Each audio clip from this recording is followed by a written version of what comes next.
ज्ञान गुण सागर, जय कपीस तिहुँ लोक उजागर। ईश्वर की अनुकंपा एवं श्री प्रभु राम के नाम का प्रताप है, जो इन कुछ ही मास में मैं रामायण के 24 सहस्त्र छंदों में श्री राम के चरित्र को सहेजने में सक्षम हो पाया। अब प्रतीक्षा तो बस प्रभु के इस पावन चरित्र को संसार में प्रसारित और प्रचारित करने वाले की है।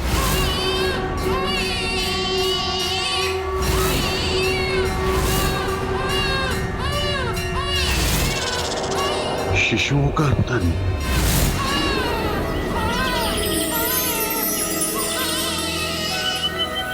लग रहा है जैसे सारा वातावरण ही खिल उठा हो। ये शिशुओं के रुदन की ध्वनि कितनी मनमोहक और लुभावनी लग रही है।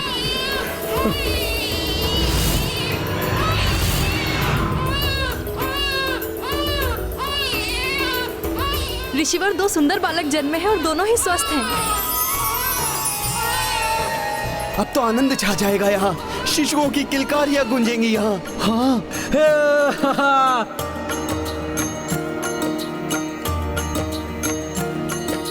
जन्म दिए 2 शिशु सीता, हर्षित झूमे नृत्य कपीशा। अति उल्लासित श्री हनुमाना, वाल्मीकि पर नाम श्री रामा। सिया राम जय हनुमान। कुटिया पे तितली मंडराए, पंछी कलरव गान सुनाए।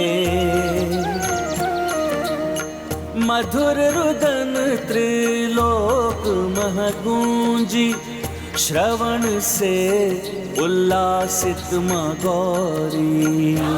सिया राम जय हनुमान। ये गाथा महाबली हनुमत की, रुचिकर लीला राम भगत की। जय जय जय रघुनंदन राम, जय जय जय महाबली हनुमान। जय जय जय रघुनंदन राम, जय जय जय महाबली हनुमान। शिशुओं का जन्म हो चुका है, अब तो उनके भक्षण में और भी आनंद आएगा। नृत्य कर रहा है वानर। इतने समय से ये ढीठ वानर यहीं खड़ा है। तुम जैसे ही हटोगे वानर, ये शिशुओं की किलकारियां मृत्यु के क्रंदन में परिवर्तित होते देर नहीं लगेगी।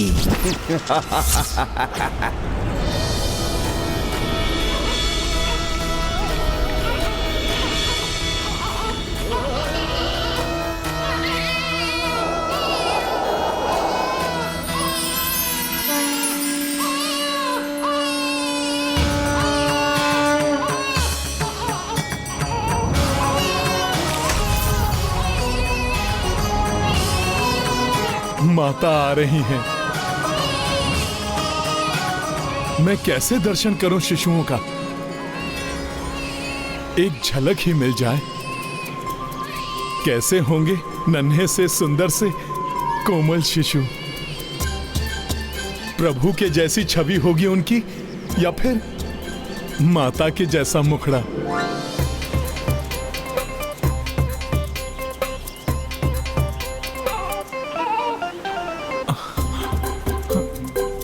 इनका मुखड़ा देखने के लिए कोई तो युक्ति लगानी होगी।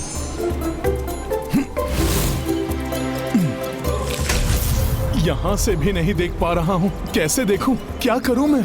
पितृवर, ये आपके नाती अब नाना बन गए हैं।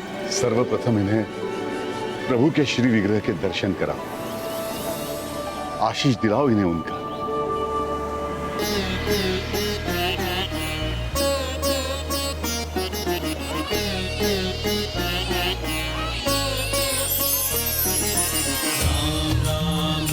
श्री राम राम राम राम राम राम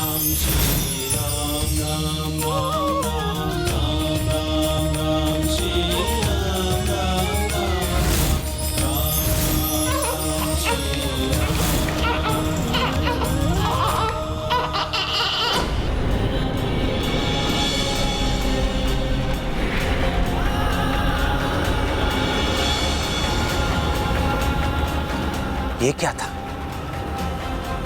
जैसे दो नन्हे शिशुओं का स्पर्श, किंतु यहां तो कोई नहीं है।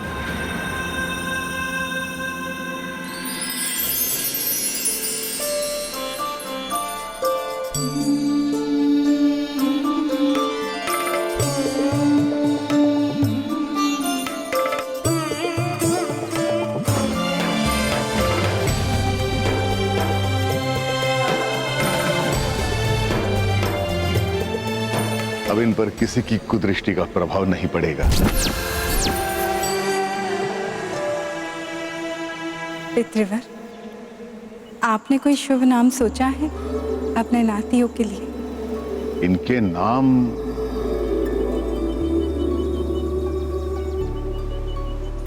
प्रभु के संतानों का नामकरण? मैं क्यों नहीं हूं वहां? ये कैसे विवशता है? नहीं नहीं, अब नहीं रह सकता मैं यहां। हनुमान आपको वचन देता है कि यह हनुमान आपकी संतानों के समक्ष या आश्रम में या आपके कक्ष की ड्योढ़ी के भीतर कभी अपने सत्य स्वरूप में नहीं आएगा। मैंने माता सीता को वचन दिया है कि मैं आश्रम के भीतर प्रवेश नहीं करूंगा। अच्छा, तो वानर के लिए आश्रम में प्रवेश वर्जित है। यदि मैं आश्रम में प्रविष्ट हो गया तब ये वानर मेरा कुछ भी अहित नहीं कर सकता। सोच क्या रहे हैं पितृवर? नाना है आप इनके, धर्म निभाइए नाना का। कोई शुभ नाम रखकर आशीर्वाद दीजिए इन्हें। इन्होंने तो स्वयं ही अपने नाम चुन लिए हैं।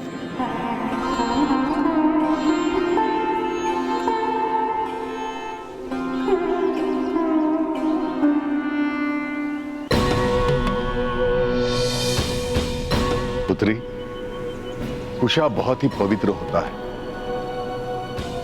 इन दोनों ने स्वयं ही कुशा को पकड़कर संकेत दिया है। इन चिरंजीव ने कुशा का ऊपरी भाग पकड़ा था, अतः इनका शुभ नाम होगा कुश। और इन भाग्यवान ने निम्न भाग पकड़ा है, अतः इनका शुभ नाम होगा लव। इन जुड़वा भाइयों को लव कुश के नाम से जानेगा यह सारा संसार।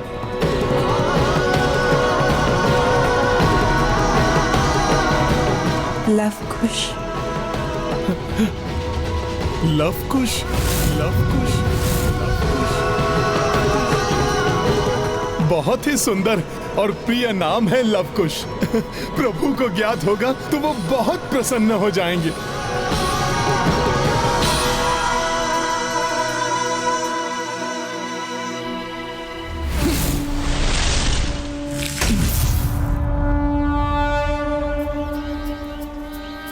मैंने नाम तो सुन लिया, किंतु दर्शन अभी तक नहीं हो पाए हैं। कैसे होंगे लवकुश? मन करता है दोनों को अपने हृदय से लगा लूं, जहां मेरे प्रभु श्री राम बसे हैं। आत्मा कितनी भी तड़पे, किंतु मैं माता का वचन नहीं तोड़ूंगा, कदापि नहीं।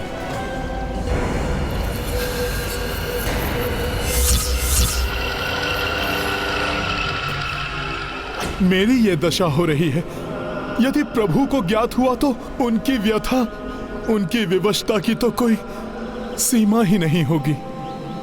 आज मेरा हृदय इतना व्याकुल क्यों हो रहा है? इतने मास बीत गए, किंतु आज एकाएक मुझे शिशुओं का आभास क्यों हो रहा है? अवश्य ही मेरी सीते मुझे बहुत अधिक स्मरण कर रही है। मेरी सीते की मुझे एक झलक मिल जाए, बस एक झलक ही मिल जाए लवकुश की, तो हनुमान का हृदय शांत हो जाए। माता, अब आप ही मुझे लव कुश के दर्शन कराइए।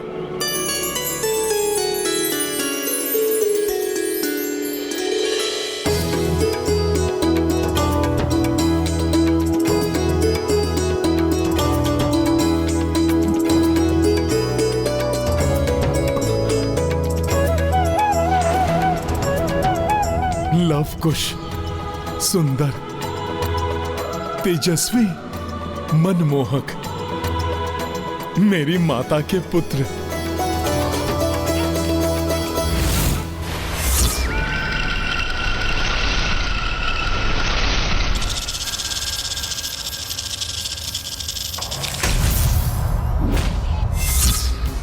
पुनः ये वानर आ गया मध्य में।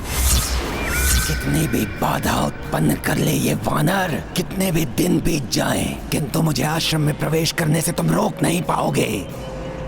बस एक अवसर और बलि चढ़ जाएगी दोनों शिशुओं की इस शिशु भक्षी के हाथों।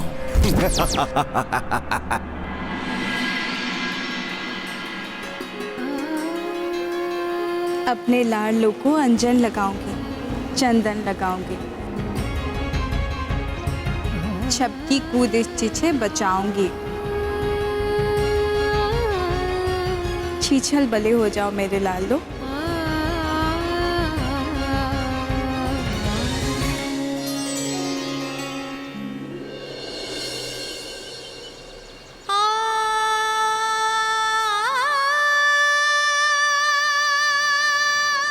अभी तो माता उत्साहित थी, फिर माता अकस्मात ही दुखी क्यों हो गई? प्रभु के श्री विग्रह को देखकर अश्रु निकल पड़े हैं माता के। ऐसा क्यों?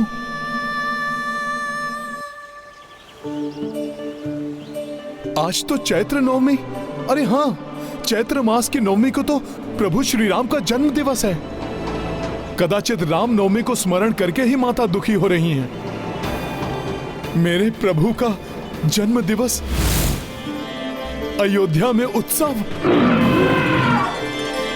प्रभु के जन्मोत्सव में हनुमान न जा पाए, ये तो अनुचित है। मुझे तो जाना ही होगा, किंतु कुछ तो लेकर जाना चाहिए मुझे प्रभु के लिए।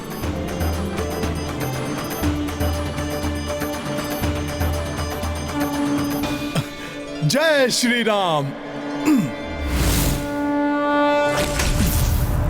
प्रणाम ऋषिवर। ऋषिवर, आज रामनवमी है, प्रभु का जन्म दिवस। आज मैं आपसे कुछ निवेदन करना चाहता हूं। हाँ हनुमान, बताइए क्या करना है? ऋषिवर, यदि माता के हाथों से बनी हुई खीर मिल जाए तो मैं उसी से प्रभु के जन्म दिवस पर उनका मुंह मीठा करा दूं।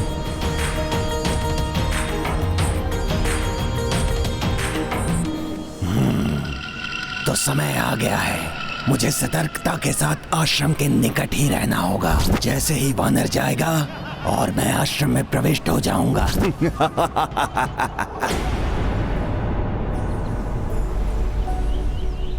पुत्री,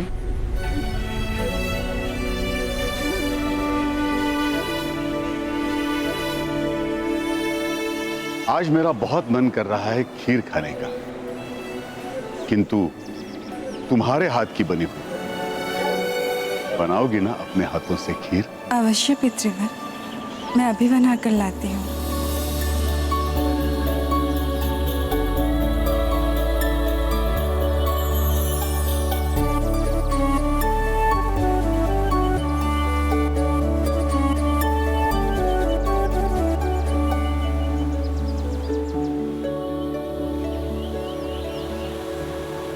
यहाँ एकाकी हैं ये।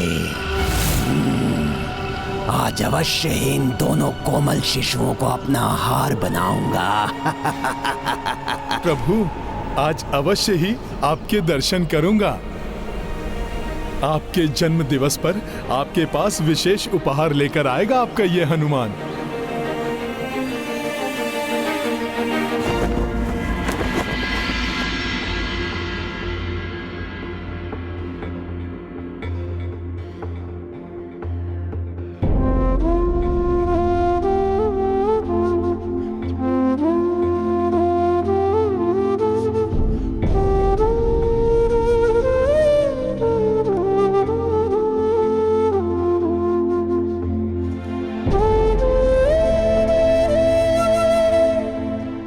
राज्यों से कई राजा महाराजा आए हैं यहाँ।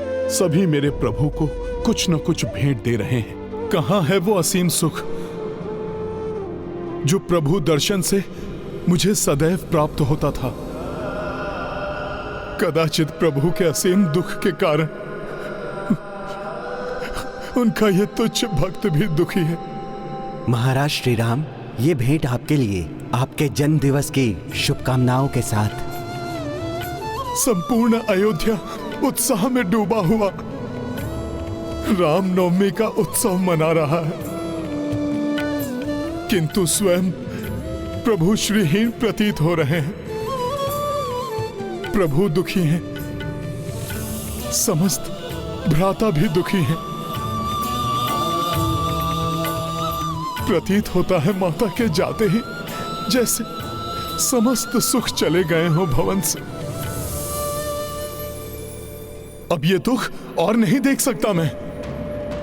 प्रभु को सब कुछ बता दूंगा मैं कि माता वाल्मीकि ऋषि जी के आश्रम में है एवं उन्हें 2 जुड़वा पुत्र रत्नों की प्राप्ति हुई है। प्रभु को कुछ तो प्रसन्नता मिले।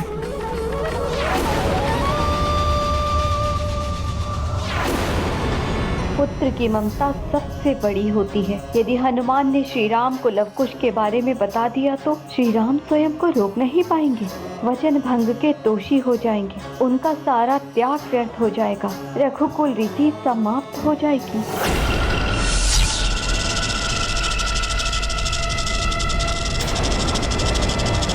अब आज मुझे कोई नहीं रोक पाएगा।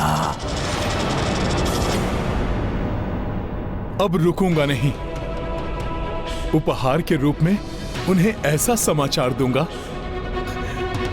जो मेरे प्रभु को प्रसन्न कर देगा।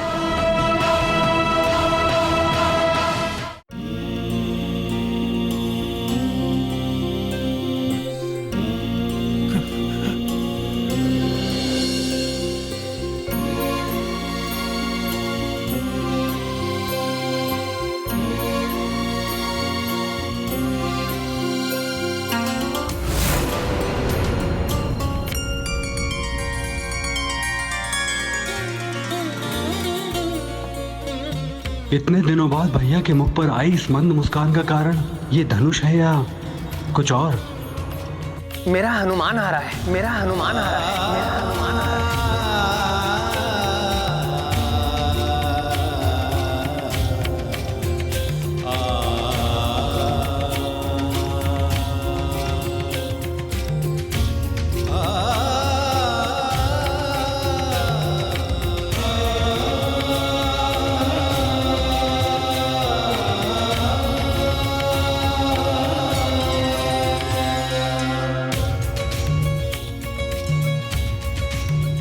इतने समय पश्चात प्रभु के दर्शन पाकर आज मैं तृप्त हो रहा हूं।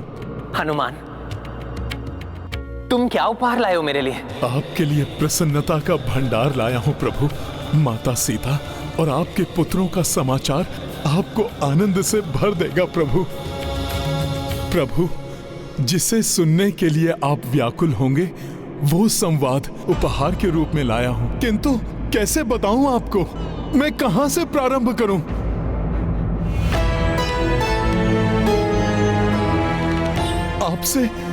आपसे विलग होकर माता। अच्छा पुत्र हनुमान,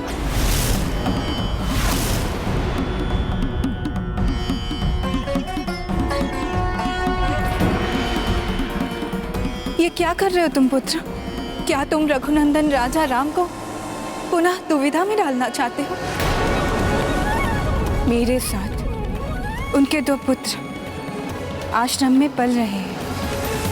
ये जानकर राजा राम स्वयं को रोक नहीं पाएंगे, वो दुर्बल पड़ जाएंगे।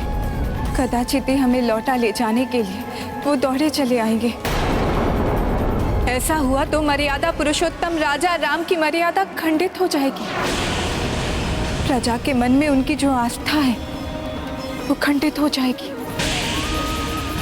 ऐसा हुआ तो राजा राम राजधर्म की परीक्षा में असफल हो जाएंगे।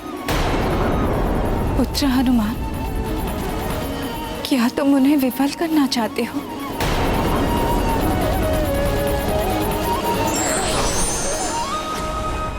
सोच क्या रहे हो हनुमान?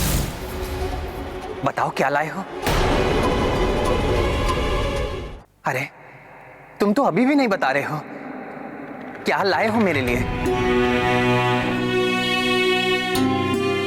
हनुमान, संकोच मत करो।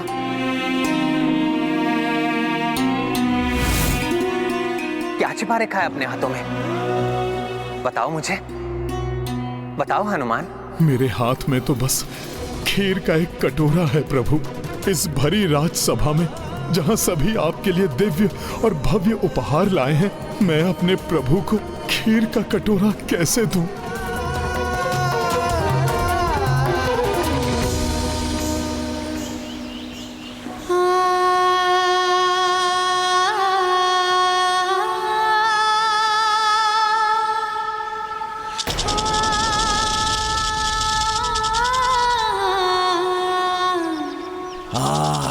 इधर से ही आ रही है शिशुओं की सुगंध। यही कहीं हैं वो दोनों।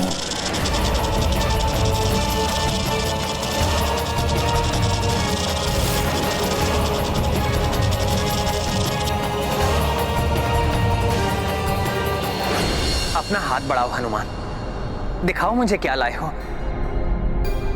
ये मेरा आदेश है।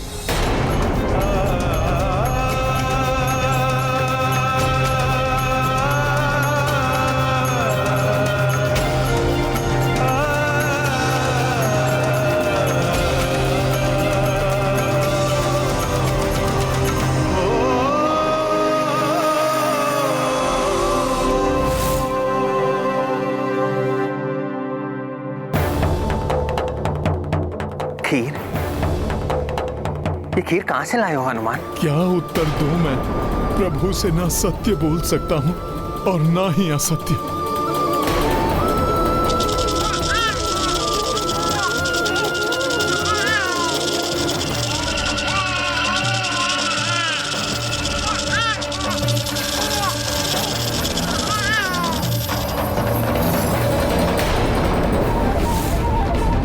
परिस्थिति व्यक्ति को भावुक बना सकती है, किंतु भावना में बहकर हमें अपने दिए वचन को नहीं भूलना चाहिए।